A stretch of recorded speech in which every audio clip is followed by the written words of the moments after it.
Hello and welcome to Cartoonist Kayfabe. My name is Jim Rugg. I'm Ed Piskor. And I'm Tom Scioli.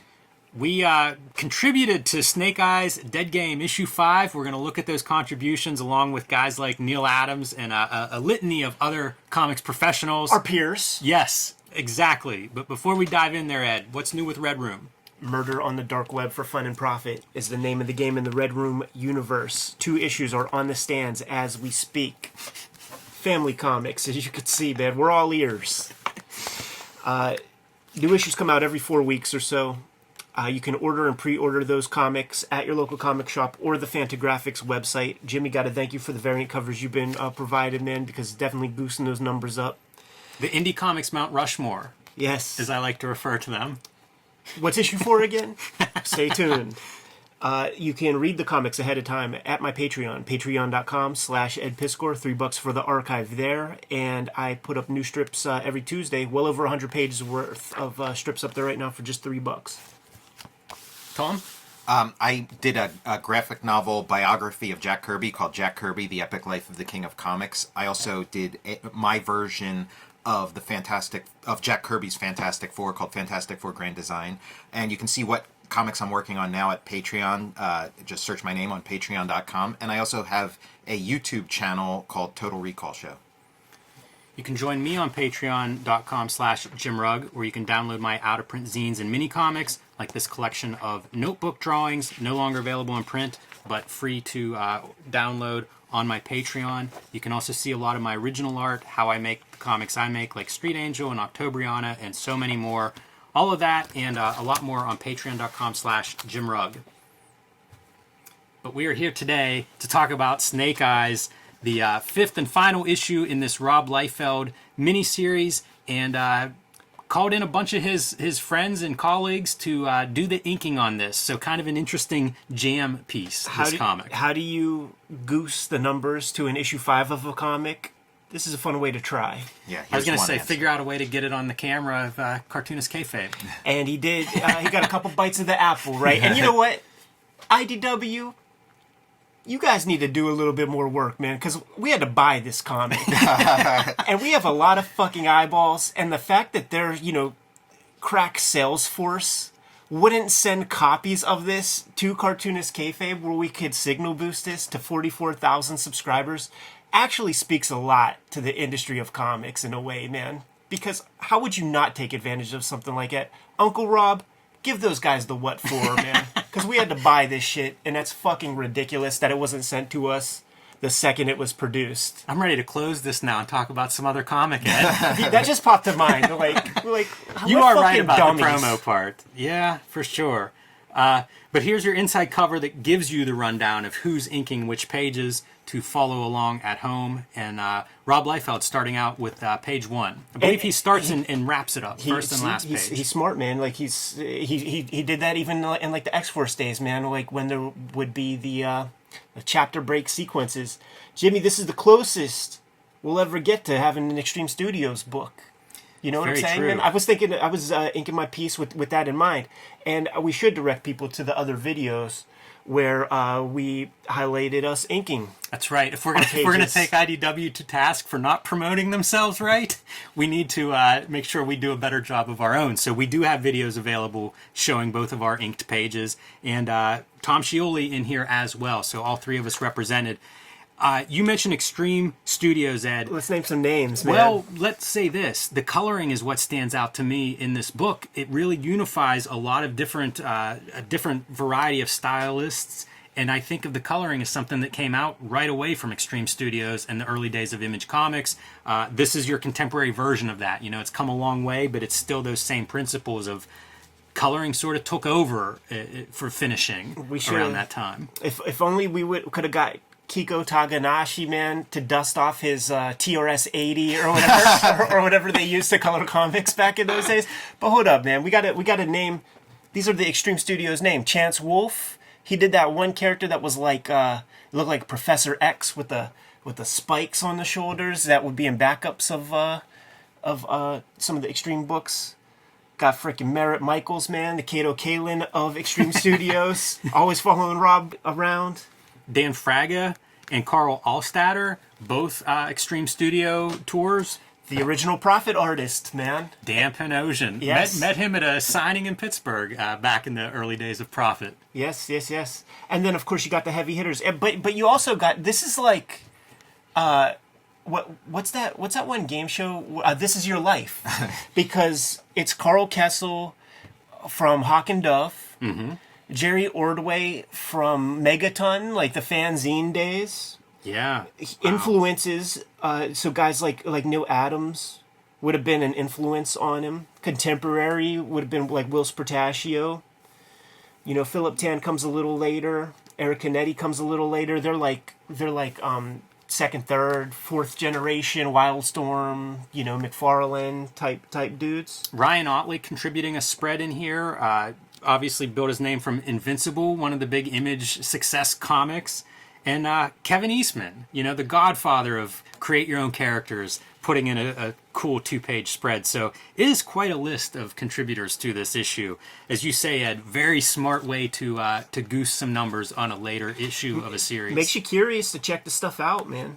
Keep my fingers near this front so that we can reference who's doing what. Corey Hampshire is a guy, I don't recognize that name. Yeah, I know his work. He inked Eric Larson when they brought back Supreme and they had one last Alan Moore Supreme script left. So they had that script. Eric Larson drew it, Corey Hampshire inked it, and then Larson took over as writer, continuing the story, and Corey was the inker.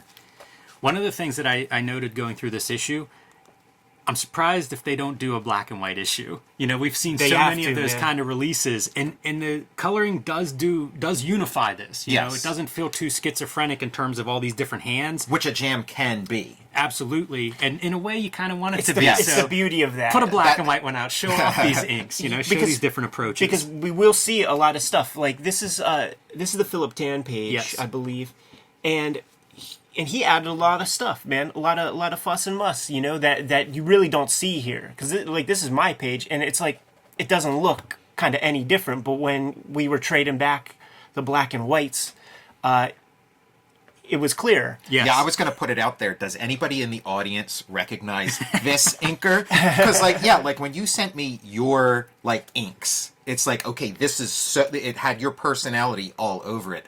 And then here it's like I wouldn't even, like, you know, your own mother wouldn't recognize it. But just speaking to the black and white version, and you really can't see it here because it got softened up so much, but I'm using my same duotone approach. Like these textures are all over this thing. I gave Rob 3 options. I gave him just like a naked one with just line art.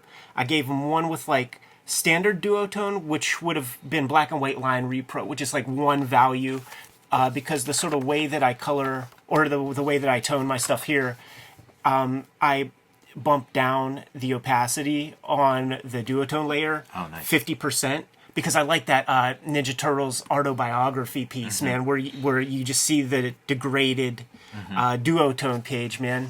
But such a blast to ink. I did a little bit of retool. Like, you know, Rob doesn't really draw heels on the feet, so I like added some heels to the stuff. But I had to keep one Rob foot because that, like, I love that foot so much, man.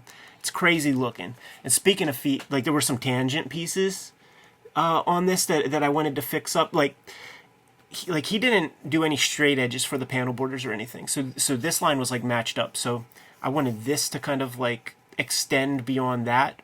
But this foot was up right at freaking crotch level. And I'm like, that would just look like just a giant penis. Just a giant cock. So Frederick Wortham was right. Yeah, so I just moved that foot down from his pencils, you know, just isolated that, pulled that down a touch. These lines are inked. This like zappy shit is added by the colorist guy, and there was black splatter. Like that's my shit back there, but the opacity on that got bumped down a lot. I feel like that would have been good if they had gone the snow route. You know, exactly. If they would have colored snow, or maybe some of this white. electricity color or something. Pretty cool, though, nevertheless. Yeah. It's interesting seeing somebody's work out of their normal context. Sure. Speaking of which, man, here's the Jim Rugg dog pile. Yes. I did most of my inking with a brush, and I had originally thought about inking this a couple of times to give Rob some options, Ed, like you had done, reflection of my own insecurities. Sure. But timing worked out in such a way that I had inked this and sent this to him before I did any others, and he expressed happiness, so that was kind of the way it worked out. And for me, there were minor differences. I did some different shading on like this back leg. I think these legs were shaded differently, but I wanted that shade to make the leg go back, to try to make that part make sense. Definitely, in my mind, this leg is coming forward, so shadow the other leg. But that's what I think you see in a lot of my, on this page versus a lot of the other pages that have a little more hatching, is I tended to go in and fill in some of these blacks more solid. So I have no complaints on coloring wise. You got to ink Destro, man. I did. That's pretty fun. And that was pretty fun. That was inked with your classic crow quill pen nib, probably a Hunt 102 or possibly a Japanese pen nib, but trying to get that kind of, give them something metallic to put some highlights on in the coloring, which I expected them to do, and they did. But relatively straightforward.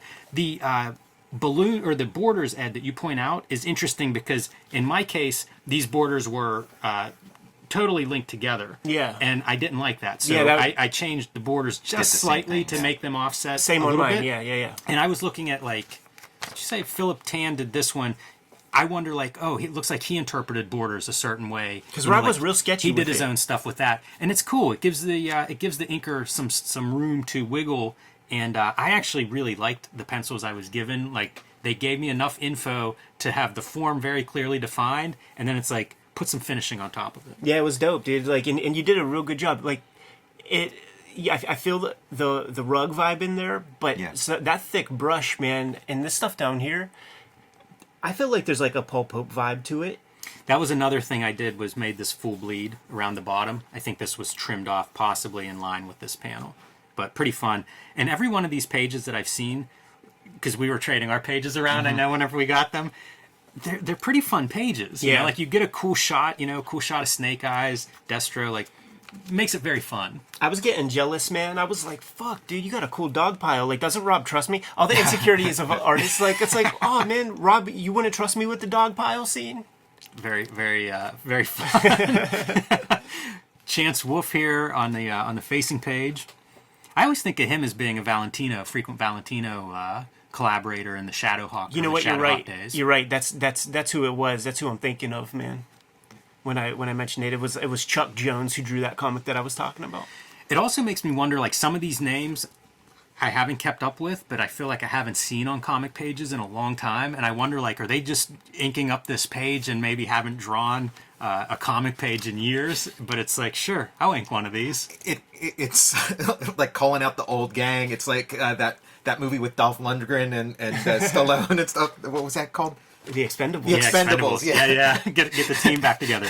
Here's something else for the panel borders. So we've got the jagged panel border. Ed, you had one too. I like seeing that because that's something that I constantly think about panel borders, and I don't think I'm great at the jagged edge one yet, but it's fun to see different people using different tools on them. Certainly some stuff that I may end up borrowing, stealing, using myself. Whilst Portacio on the left. Classic, one of the Image co-founders. Like what he's doing too, bringing some heavy line work, but also a scratchiness to those lines. No idea what tools he's using there, but really like that effect. And they're so minimal, a lot of these pages, where it's just figures. Yeah. Pretty dynamic though. That's a great movement through those pages. Carl Kessel, Ed, you mentioned the early Hawk and Dove collaborator. Let's check out his feet. Talk about going back. His feet are in the snow. Because that was the whole rib back in the day. Kessel, when he was inking Rob, fixed all the feet, and he would talk about it in interviews and junk. Speaking of spotting blacks, that's a really great.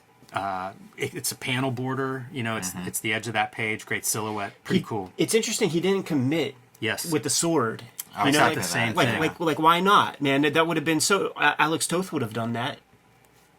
Kessel. Imagine trying to sell Alex Toth on a page of this. That'd be amazing. Ryan Otley on these inks. See, he's doing a heavy line as well. See, the big dogs get the 2-page spreads, man. We know our place in this book.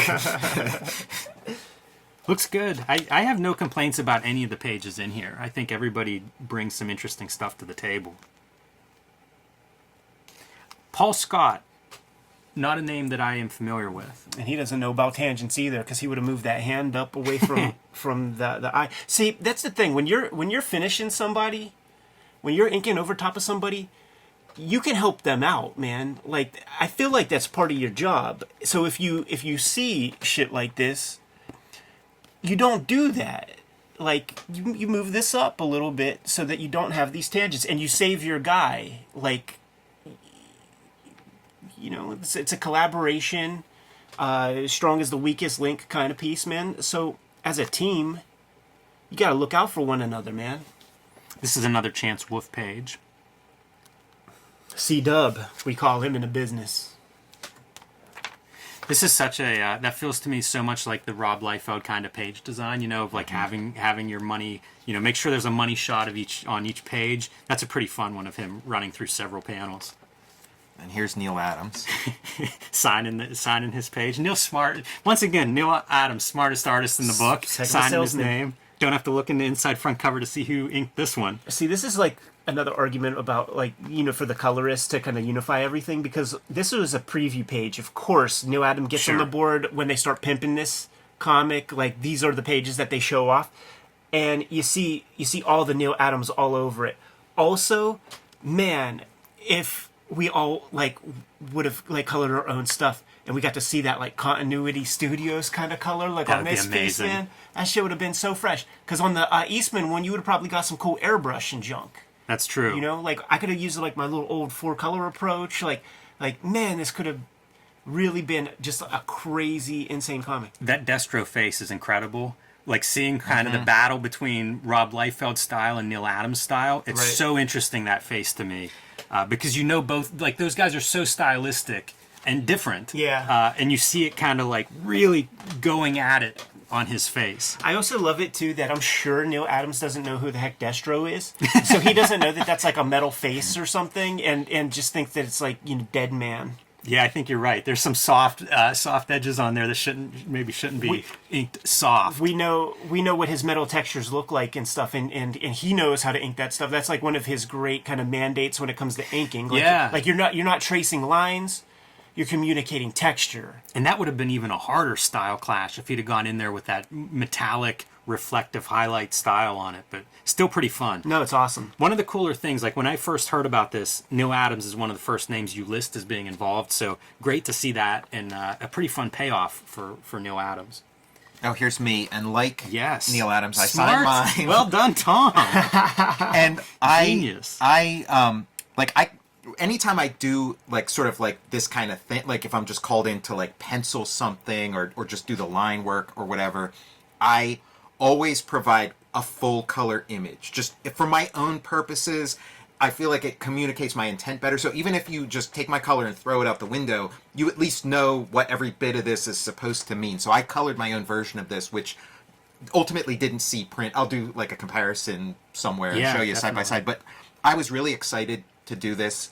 I'm a fan of Rob's work, and it kind of eludes me. Like, I'm not sure what makes it tick, and I want to know what makes it tick. And I thought this is a great opportunity to just like examine his stuff on a molecular level and try to, you know, figure it out. So I like you, Ed, I did a couple approaches. I ultimately only sent him this approach, but I did a couple approaches, and my first one was like, okay, I'm going to treat this like I drew it. Like this is my pencil, so I'm going to do the normal stuff I do. So I fixed quote unquote fixed things and filled things out and did this and that and added shadows, and the end result just kind of looked kind of blah. Like, it didn't look like Rob, didn't look like me. And so then I thought, you know what? I got to treat this. I got to be like Mike Royer on Jack Kirby. I got to make something that, because his pencils had this like amazing energy, I had to just do a fidelity. Like, so basically just make a print ready version and maybe adjust things in the tiniest, subtlest ways, but try to, you know, capture as much of the energy that was in his like pencil as possible. I feel like you should have drew a panel right here. Put a little Scioli panel in the mix. with me and like going like this. We should have fooled around and done more Giving of like that kind of a stuff. thumbs up or something. I love this figure, and I like the edges, the way they're doing the double lighting and giving him a light edge around the figure. Like it's a good trick to really make the figure pop, especially in this foreground guy. It really works. I think of Liefeld's art when I look through this book. The coloring is such a big part of it, and I feel like he's been working in that direction literally for decades. Yeah. Like very conscious of what the coloring brings, and it kind of shows whenever you get to this point, and it's like all these different styles, but more or less kind of flow. Merritt Michaels, there's a guy that, I mean, I don't know what the last comics pages he would have done. Yeah, he's all on that dead poo thing. Could have been a while since we've seen him in pages. We got a money shot coming up, man. Tom, was yours done digitally? Mine was also like the first time I've done a page that's purely start to finish digital, and this was just an opportunity to test that out, see how it prints, and so there you have it. Kevin Eastman showing Unmistakable. up. Yeah. We were speculating that this may have been a one-page piece that Kevin Eastman turned into 2 pages. Well, that they turned into 2 pages. Yeah, Fair enough. they knew what they had. This was the one that stood out to me when I started seeing some of the advanced stuff. Just great. This just got leaked. Really, there's a sequence of like doing promotion for stuff, and this came out like right around probably Final Order cutoff or something, and I freaking loved it. And if this would have been shown first, where all the Kevin Eastman isms get to be in there, like my page might have looked different. I might have been more comfortable like inking the way I ink stuff, man. I mean, I think if yours was reprinted like this, you'd see a lot of like the dot screen and stuff would be a lot more obvious. Yeah, that's true, because I do think that this is blown up so that it crests across two pages. But I mean, like, look at all that stuff he puts in there. Like, that's total Kevin Eastman. It's pretty cool to see too, because I always think of Eastman as often collaborating with another artist to sort of finish over his layouts and stuff. So to see that reversed, you get to see like stylistically where he's at these days, and I see so much underground influence in this drawing. Eastman and Liefeld, has a ring to it. Yeah, I'd be down for more of those two guys doing stuff together. I'm interested in doing more inking after doing that one Rob page. Like the comic industry, they could really goose their numbers, man, if they come to the Kayfabe guys with interesting stuff. Imagine the offers that you're going to hear after this episode. You want me to cut this? Well, us. Jerry Ordway here with 2 pages. Some interesting choices here. Go from the texture that you see on this character's mask to like the texture on Snake Eye's arms and muscles. Very different approach there. Totally. This is the Ordway that like I sort of know, and that's almost like Eric Larson vibe or something. It's very different. And I was talking about, you get to double light this stuff and hit it with a light outside lighting. It's really outside the figure on this image. If you look, like it's almost a color halo behind the figure to bring that figure out a little bit. It's cool. Another cool spread, I think. Carl Kershaw on the left and Eric Canetti on the right. There's some cool stuff here. I wonder if Canetti did any editing, because this composition feels a little bit different, and I really love how horizontal that blade arm setup is. Yeah. And good job. That's another one where the coloring kind of shines there. That blue is unusual. Haven't seen too much of that anywhere, and it pops great against the red. Yeah, for sure. The textures that he has on the pouches, man, like, that's Canetti, like, we know what Rob pouches look like. We've seen thousands of them. And just having that kind of, like, pressed-in button, with that fabric up top with the shadow, it's pretty fresh, man.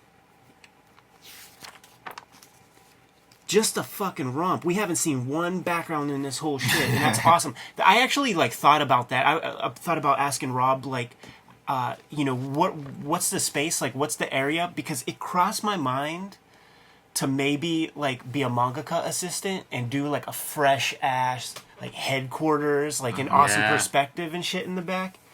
But it is kind of neat playing that way. You're right about the time's money. That's what I ran into with this. I just didn't have the time to do as much of the experimenting and playing around as I'd want.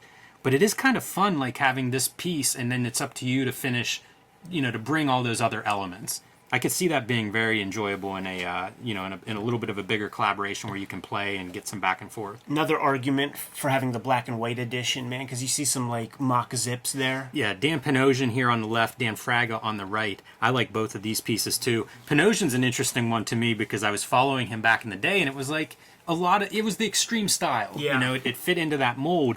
And as he broke kind of away and did his own stuff, like super accomplished illustrator. Like that was a choice to work, I guess, in that style, but definitely has evolved over time into a very different style. He came up to us, man, at the last Heroes Con we went to, and like I was just admiring telling him how much I admired like how his work is growing and stuff, and he basically said, like about 2 years ago, I just went back to figure drawing, and like I just wanted to learn how to draw things for real, like and get those pieces really figured out. So he really dedicated himself, and he's one of those guys, like, you know, he's very fit, strong dude, and that takes a kind of discipline and dedication.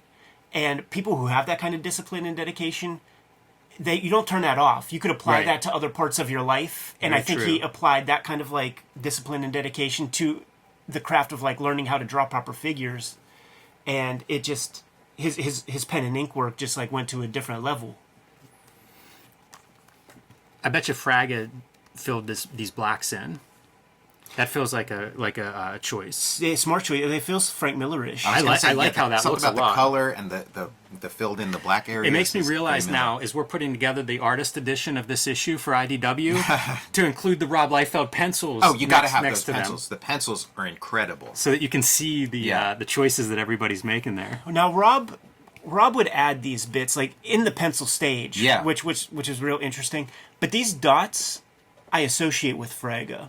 Like Fraga would do this kind of thing.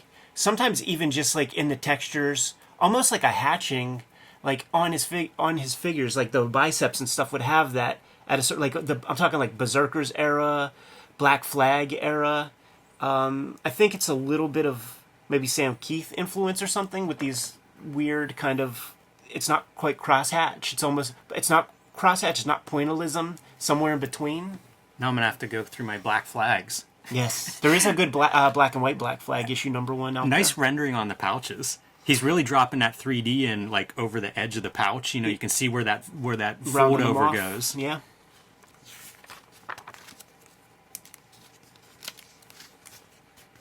Spoilers. Yeah, that's what I'm thinking. So Carl Allstatter and Bjorn Hein.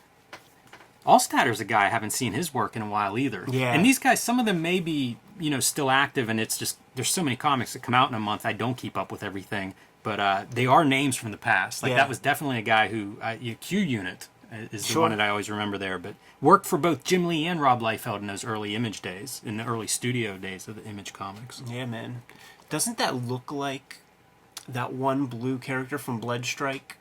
It does. What was that character's name? Yeah. Good luck pulling that out of me. Man, I remember all the others. Deathlock, Foreplay, Love foreplay. Shogun. Shogun. Well done. Jeez. That's a steel trap for a mind you've got over their head. And close it out with the Rob Liefeld, like you say, bookend this thing. Pretty smart move. So, interesting comic. Definitely not the norm. Whenever I have new comics coming out, it's nothing like this. No. So that's a different one for New Comics Day. I've collaborated with 3 people in my life, in my comics career, man. Harvey Piskor from American Splendor, Jay Lynch, great underground cartoonist, Narden Pad. He did a lot of design work and stuff for Garbage Pail Kids. And Rob Liefeld. If that doesn't sound like a cartoonist kayfabe pedigree, man, I don't know what Quite a does. list. Yeah, Rob did some variant covers for Transformers versus G.I. Joe when I was doing that, and one of them was like Snake Eyes front and center, big, and I mean definitely helped goose the numbers. And I do wonder, I haven't looked it up, but I wonder if that was the first time that Rob drew Snake Eyes In print? professionally, in print. So if Probably. so, that variant's probably going to get, it's going to be one of those sought after ones. Jimmy J. Jimmy J, man. Bump those numbers up. Good to go. Kayfabers, like, follow, subscribe to the YouTube channel, hit the bell. We'll notify you when new vids are available. Jimmy, what's out there? Join me on patreon.com/JimRugg, where you can download my out-of-print zines and mini comics. You can see a lot of my original art. Basically see how I make these choices on the inks that I do, the drawings I make, the comics I create. All of that and more on patreon.com/JimRugg.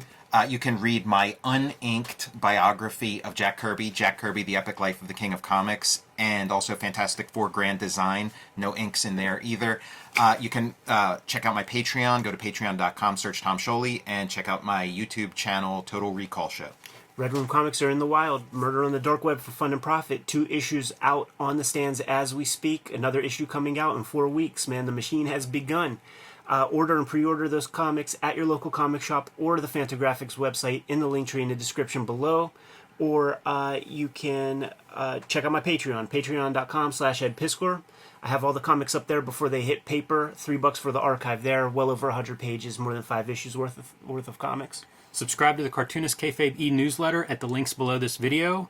You can find Cartoonist Kayfabe t-shirts and merchandise at the links below this video. Hey, Dark Horse, Stan Sakai, can I draw a Usagi Yojimbo cover one day? Jim, give them the marching orders, man. Make more comics.